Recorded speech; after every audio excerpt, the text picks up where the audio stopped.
아, 아, 아. 안녕하세요. 잘생긴 오렌지 자로입니다. 이번 주에 부동산 관련 한 뉴스를 말씀드리겠습니다. 서울 아파트값 마이너스 0.01%인데 강남 4구 보합이고 양천 마포 반등했다. 이런 소식이 뉴스에 나왔습니다. 집값 반등 지도를 한번 보겠습니다. 보시는 바와 같이 양천구와 그다음에 구로구, 강남이 0.02%로 제일 많이 올랐고요. 그 다음으로 마포 0.01, 그 다음에 송파 0.01 이렇게 해서 오르는 모습이 보여지고 있습니다. 강남 재건축으로 시작된 상승세가 강남 4구로 번지더니 지금은 서부의 강자 양천과 마포까지 번지는 모습을 보여주고 있습니다. 그 외의 인기 지역들은 하락을 멈추고 그다음에 보합으로 가고 있는 형국을 보여주고 있습니다. 많은 부동산 전문가가 대부분 상승은 오래가지 않을 것이다. 상승은 강남 4구에서 잠깐 멈출 것이다 라고 예측한 것과 다르게 그 다음에 인기 지역으로 번져 나가고 있는 형국을 보여주고 있습니다. 강남이 오르면은 그 다음 워너비였던 지역인 마포와 양천이 오르는 모습이 보여지고 있습니다. 이것은 전형적인 순환매 현상으로 강남을 지켜봤던 사람들이 강남이 오르는 것을 보고 그 다음 차선책으로 선택했던 그런 지역들을 사는 모습이 보여지고 있는 거죠. 그런데 이번 장의 특징은 뭐냐면은 다른 지역들, 예를 들면은 강서와 강동 이런 지역들은 아직은 상승세로 돌아서고 있지 않다는 점입니다. 그것은 지난 상승장과 그 다음에 하락장을 두 번 다 겪었던 아파트 매수 세력들이 이제는 옥석을 가려서 선택하고 있다는 것이 느껴집니다. 작년과 같이 매수세가 아주 거대하게 거래량과 동반해서 아주 불기둥을 쏟았을 때는 그럴 때는 거의 생각할 여력이 없이 서울 안에 어느 곳이라도 잡아야겠다라는 심리 때문에 그동안 비인기 지역이었던 곳까지 전부 다 오르는 그러한 현상이 일어났었는데요. 지금은 어느 정도 과열기를 지나서 냉각기도 한번 겪었던 상태이기 때문에 소비자들이 많이 이성을 되찾았다는 느낌이 듭니다. 그리고 쉴 새 없이 상승했던 것과 비례하게 정부 정책도 끊임없이 나왔었는데요. 워낙에 이렇게 복잡해진 정부 정책을 제대로 학습되지 않은 상태였었지만 지금은 어느 정도 정부 정책에 대해서 사람들이 충분히 숙지를 하고 학습되어진 상태이기 때문에 이제는 어떻게 해야 될지 충분히 생각한 시간이 주어졌다는 겁니다. 지난 하락장, 그러니까 지난 조정장이었죠. 다시 올랐기 때문에 조정장이라고 해야 되는데 지난 몇 개월간의 한 6개월 이상의 조정장이 있었는데 그 조정 기간 동안에 충분히 생각할 여력이 생겼다는 것이죠. 그래서 지금 세팅된 부동산 정책에 있어서 가장 유리한 것이 무엇인가 충분히 생각할 시간이 주어졌었다는 겁니다. 그런 것으로 봤을 때 사람들이 제일 먼저 선택한 것은 바로 강남 지역, 그 안에서도 재건축이었습니다.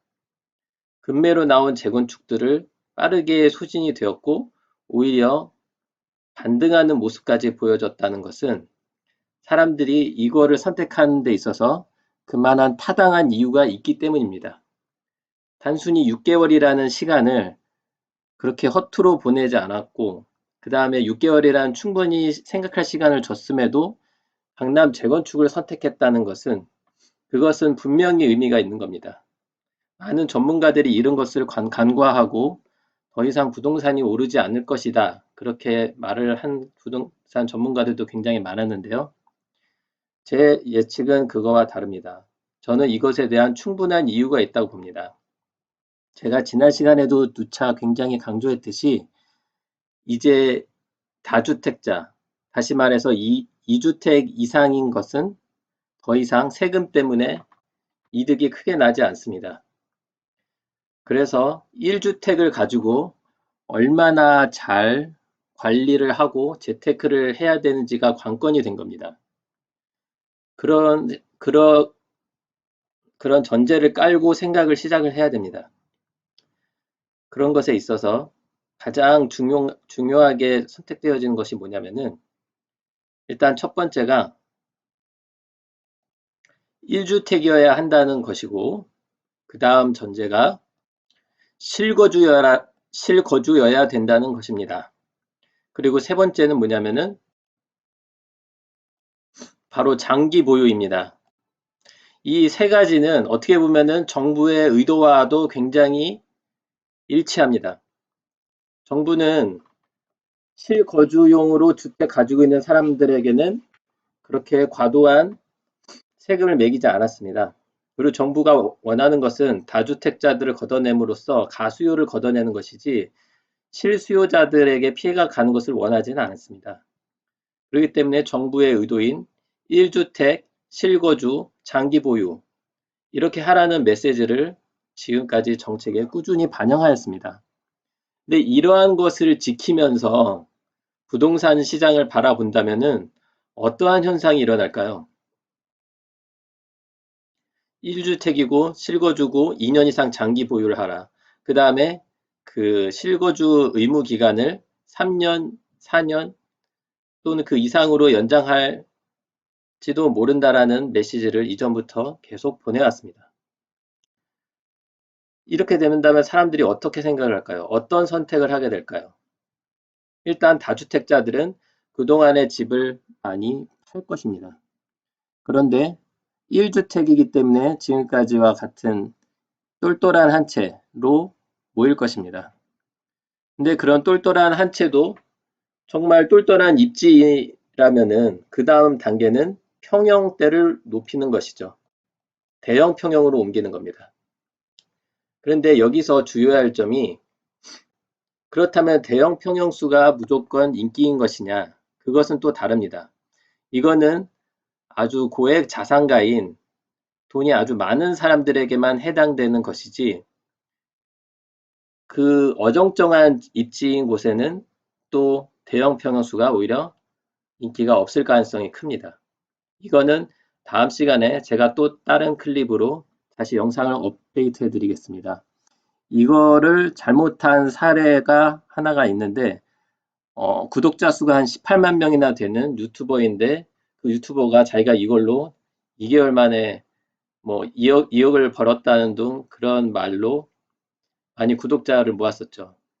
하지만 지금 그 주택 가격을 보시죠. 그 유튜버가 샀던 가격으로 다시 떨어졌습니다. 그러니까 입지를 잘못 선택했기 때문입니다. 그러니까 대형 평형이 인기가 있을 거라는 수요가 많이 워낙에 공급이 부족하기 때문에 수요가 있고 공급이 많이 부족할 거기 때문에 대형 평형이 인기가 있을 거라는 예측은 아주 잘했지만 입지 선택을 잘못했기 때문에 그 사람은 이렇게 성공을 거두지 못했다는 겁니다. 이거는 다음 시간에 한번 따로 말씀드리겠습니다. 그리고 실거주를 해야 됩니다. 이것도 제가 지난 시간에 충분히 말씀을 드렸는데요. 왜냐하면은 아무리 1주택자라고 하더라도 실거주 조건을 충족시키지 못하면은 장기 보유 특별 공제를 받지 못합니다. 아주 조금밖에 받지 못하죠. 받기는 받는데 그거가 대폭 삭감됨에 따라서 세금을 굉장히 많이 내야 됩니다. 그거는 바로 수익률 손실로 이루어지게 되고 그렇기 때문에 그거는 적합한 투자로 보여지지 않는 거죠. 그렇게 해서 아까 말씀드린 것과 연결돼서 장기 보유까지 가게 되는 겁니다. 그렇다면 이거를 다 충족시키는 입지는 당연히 강남입니다.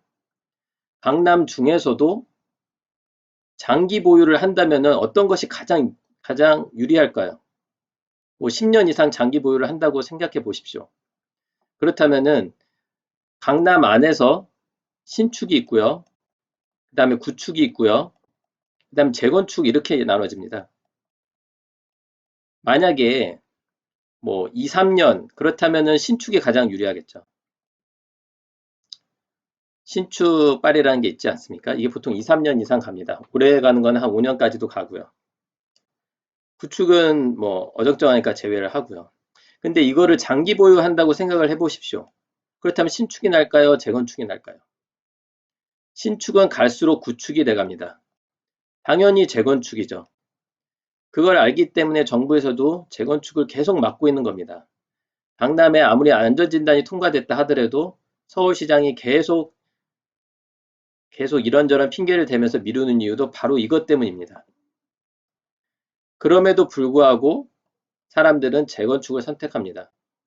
왜냐하면은 지금 정권에서 아무리 막고 있다고 하더라도 이것이 10년 이상 갈 거라고 생각하지 않기 때문이죠. 그거에 대한 믿음이 굉장히 크기 때문입니다. 그거는 바로 과거에 대한 학습 효과 때문이죠.